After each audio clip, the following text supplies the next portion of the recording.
Imagine getting a call from an intimidating IRS representative who informs you of a big bill for back taxes. You need to make a payment immediately or risk arrest. Or maybe it's a call from a distraught relative. She needs money to cover her rent or she'll be evicted in the middle of winter. Both are common scams that can dupe people of any age, but often target vulnerable seniors. Stay tuned to learn the most common types of scams, and how you can protect your loved ones and yourself.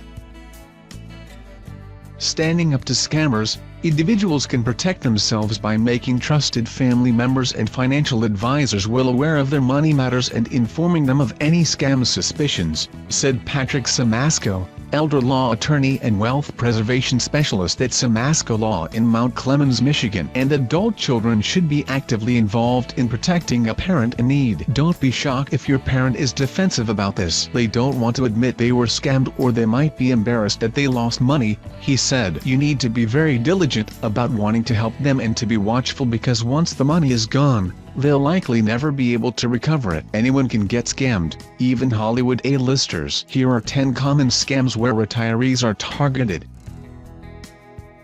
The Social Security scam. A scammer posing as an employee of the Social Security Administration calls with some good news. You'll be getting a cost of living increase. All you have to do is verify your personal information. Or, the caller may say he is following up on an application for Social Security benefits, Medicare Part D benefits or the like, according to Abby Eisencraft, CEO of Choice Tax Solutions. Don't get scammed. Never provide personal information over the phone if you didn't initiate the call, Eisencraft advised. Call the Social Security Administration at 800-772-1213 to verify the legitimacy of any calls or messages you receive. Other experts recommend protecting your Medicare number as closely as you would your Social Security number or bank account information. Medicare scams, such as billing for services that were never delivered or selling seniors unneeded services or devices, is one of most common types of financial fraud. IRS scams. Scammers posing as IRS representatives may call, threaten you and demand immediate payment of a fictitious tax debt. Or they could take a more positive track, said Eisencraft. The latest scam is an email, supposedly from the IRS, that tells you officials have recalculated your 2014, 2015 and 2016 tax returns, and you have a refund due, she said. They ask you to click on a link to avoid tax fraud. Keep an eye out for these common tax scams. Don't get scammed. If there is an actual tax problem or readjustment, the IRS will never initiate contact via phone or email. It always sends notices first, Eisencraft said. They will never threaten you with a lawsuit, arrest or deportation, she said. If you are not sure, hang up and call the IRS at 800-829-1040 or contact a tax professional for help.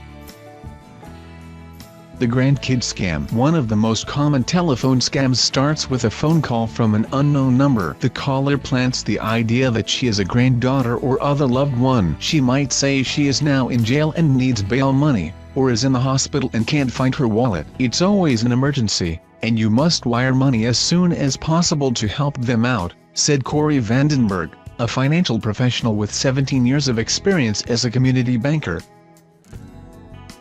Don't get scammed. Never guess the name of the loved one who prompts you to do so in a call, and be extremely cautious about wiring money. Some services don't always require identification from those picking up funds, especially if the caller establishes a test question with you that will give her access to the wire transfer. In general, be very wary about any high-pressure tactics that demand immediate funds in the form of wire transfers, gift cards, prepaid credit cards and the like. You still have recourse if you're a victim of a cashier's check scam. The computer virus scam. According to a recent survey by Home Instead Senior Care, 67% of U.S. seniors who access the internet regularly have been the victim or target of at least one common online scam or hack, including 28% of surveyed seniors who said they'd mistakenly downloaded a virus. One of many internet scams. The process could start when unsuspecting computer users open a link attached to an unsolicited email. The bad link immediately produces a pop-up screen with a 1-800 number that's supposedly from your computer operating system's manufacturer, urging you to call, said Vandenberg. The tech then asks for permission to scan your computer and remove the terrible virus that technically was put there by them. When they find it, they then say that you need to pay for protection to prevent this from happening again, and that they will provide tech support for life for $500, $495, $300, whatever the person will agree to, he said.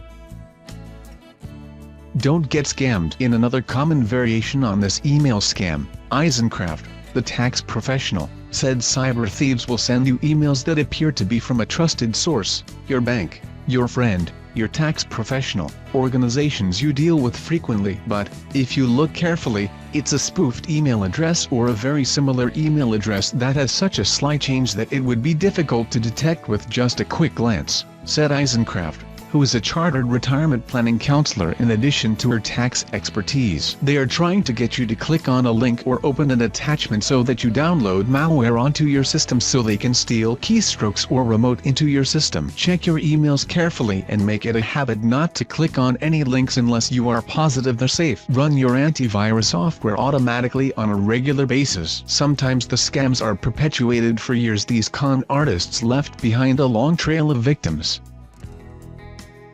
The employment scam. According to Eisencraft, scammers post fake job offers on various online job boards. They will use or sell the personal information that you provided on the job application, she said. Other scammers see resumes posted on the boards and contact you as a fake employer to get more personal information.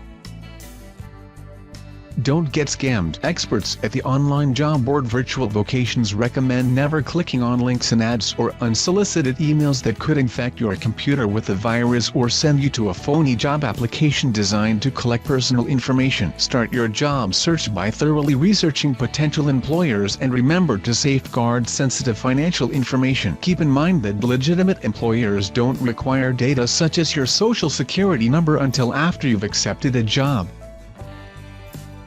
The Veterans Benefits Scam. Veterans are subject to numerous retirement scams related to their military benefits. For example, callers might offer a cash payout in exchange for a veteran's disability or pension payments. Also, unscrupulous advisors might tell veterans they can get additional government benefits, Eisencraft said.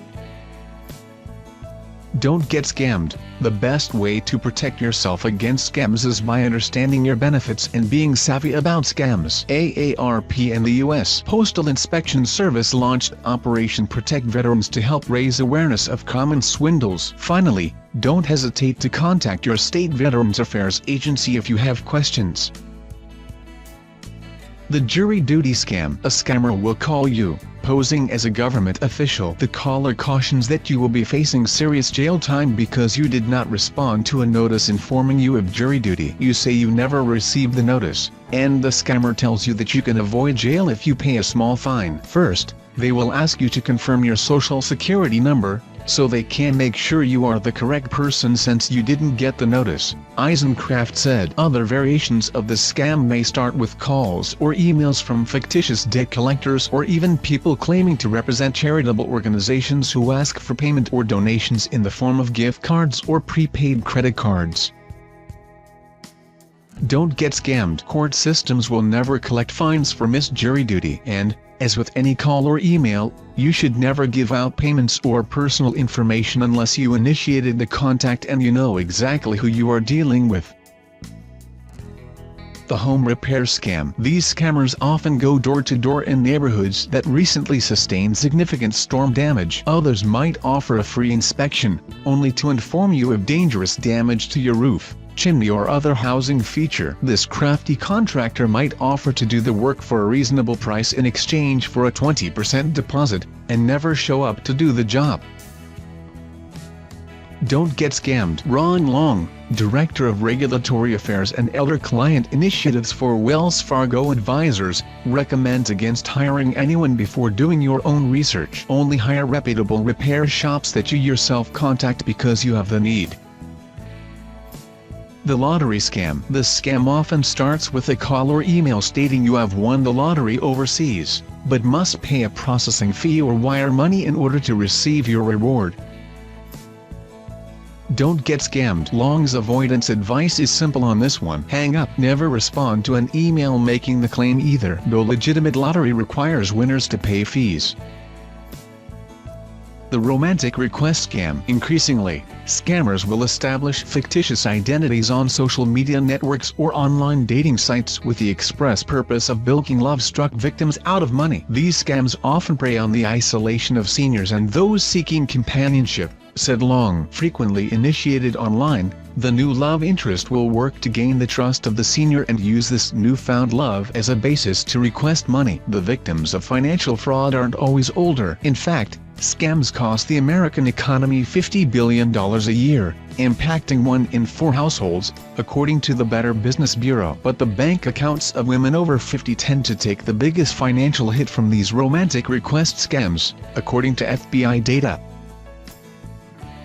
Don't get scammed. There never is a reason to send money to someone you meet online, Long said. This is especially true when you have not met in person. Identities and backgrounds can be and often are faked. Save your love for somebody you can see. Scammers are developing new tactics all the time, so Long recommends taking some steps including using direct deposit for Social Security and other checks, registering your residential and wireless phone numbers on the National Do Not Call Registry at donotcall.gov, consulting trusted advisors such as financial professionals before making major money choices, and simply being skeptical when it comes to your pocketbook. Many imposters will try to convince you that you owe the government money, or that your grandchild is in trouble, or that your life will improve significantly if you would just send money immediately. They direct you to provide credit card information or a check routing number, he said. The best way to protect yourself is to be able to identify when you've been targeted by a con artist.